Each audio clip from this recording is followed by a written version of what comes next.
lose yourself in a good book. The Bookclub Energy Book Club. Now, our next guest left a career in finance, high finance at that, to pursue her love of fiction writing. Since then, she has gone on to write 20 novels, 2 collections of short stories, and she sold more than 4 million books worldwide. 4 million books. It's very impressive. Best-selling author and favourite of the show, Sheila O'Flanagan, joins us now to tell us about her latest release, My Mother's Secret. Sheila, good morning to you. Good morning. We could just as well chat to you about Greece with your knowledge, but... You could, but it would be just so depressing at this hour of the morning. It would be. So Depressing. we'll talk about your new book, My Mother's Secret. Da, da, da. Yeah. So, set it up. Well, I guess it involves 2 of my passions, really, which are my hatred of surprise parties. And why do you hate surprise parties, Sheila? I'm just not good at the whole surprise element. I completely get that. Would that be your worst nightmare if someone threw you a surprise party? Yes. Has it ever happened? No, because people know me too well. Would you turn on your heel and walk? Probably. You couldn't. How rude would that be? See, that's the problem, isn't it? Yeah, You're kind of how rude would it be to do it to somebody you knew hated it in the first place? Well, if you knew someone had hated it, it would be quite unfair. There you go. Well, that's Which is why no one's done it. Absolutely. And I think in this case, the party is organised by the bossy eldest daughter, who thinks it would be a great idea to do this, even though one of the other kids is thinking, probably not. So that was one part of the story. The other part really is my kind of interest in the whole thing that our parents had a life before us. And none of us, we know that they did. At some level, you'd kind of say, yes, my parents did have a life. But we don't know about that life, and we don't know about the secrets that they had and the things that they did and the mistakes that they made. And it's all glossed over for us, obviously. But there are things that went on. And so this book really is about the things that went on. And, of course, unfortunately, the secrets that were kept for over 30 years come spilling out at this nightmare surprise party. Big events have a way of bringing the truth out, don't you think? Whether it's weddings or surprise parties. Well, that's the thing. I mean, I think for novelists, those big events like the weddings, the parties, the funerals, those things where families get together and maybe drink is had.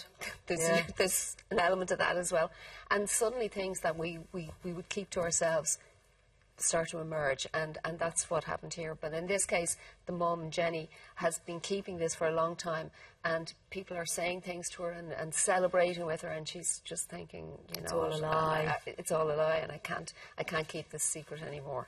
And so, and then of course it's the impact that telling stuff that people didn't want to know about is out there, and the impact that it has on everybody else and the wider family. And I think I wanted to also write about, a wide family. I mean, I often write about families, but this is like a big extended family, and it's not just the people close, but it's how it affects people further along in also, the family. a lot of the other people who are coming to the party. Exactly. So there's a fallout for everybody involved. So it's fun because I had a big wide range of characters to work with, and they're all quite different. Did you have to keep a little diagram of... I did. Flowchart. Yeah. I did. Yeah. I did.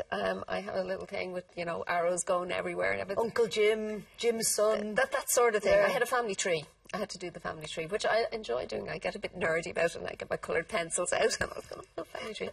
But it was good fun, and it was nice to write about a lot of different people. And, when there's somebody who's suddenly brought into the family circle that people have not seen before or met before, and they're kind of going, and this is, So that was good. It is interesting, though, Sheila, that parents, and possibly even grandparents now, are in their mid to late 50s, 60s, 60 plus, 70.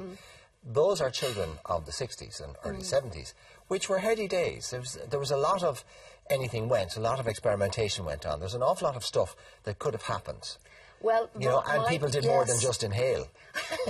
They certainly did. My issues were, the people in my book, Jenny and Pascal, they were the 70s in Ireland, which unfortunately weren't as kind of anything goes as the 60s in the States.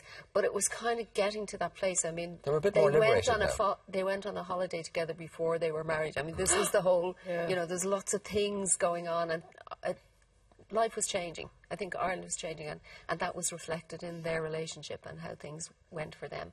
So, and yet there was still conservative elements, so you do something and then you're kind of hauled back at the pass. I know having secrets within families is not unique to Ireland, but I think there is something about the Irish psyche, which gets the keeping of secrets more than many other countries. We've had many dark secrets to keep in this country, and we still do to this day. Every family has a dark secret. There's an awful lot about not washing your dirty linen in public in Ireland, and I think very much more so than some other countries. And we are like that, we do. And family is very close. Family kind of, you know, you build the wall around you and you say it keeps within the family. You see, we have space in this country, Sheila. We don't actually, if you think about it, by comparison with other countries, more populated, we don't live cheek by jowl. So we have the ability to actually keep. I mean, it's almost, imagine trying to keep a secret in Tokyo from your family with all 20 of them living in the same apartment. Although having said that, you know, in Ireland everybody knows everybody else. Do you know we think we do. Well, that's the thing. See, and I think that's what the book is about. You do think you know everybody. You know, but you don't think you know really. Everything about them, but you don't. And there's always something that's hidden from you and that you don't Come know here, about. speaking of mothers, did your mammy go, here, hang on a second? Well, actually, one of the inspirations for the story, if you like, was when I was sitting down with her looking at an old family album, and I was looking at a picture of her and a gang of friends that she had, and they'd gone out on a cycling trip, and they're all sitting there laughing and joking, and she's leaning with her head against some other guy's shoulder, and I said, and who's he? And she's going, I'm going, what do you mean, you know, There was no one before your father. So it was that kind of thing of, you know, the life that she had that I didn't really know about. And so that was what kind of sparked it off for me. Fascinating topics, Sheila. Secret. Bestseller number 20.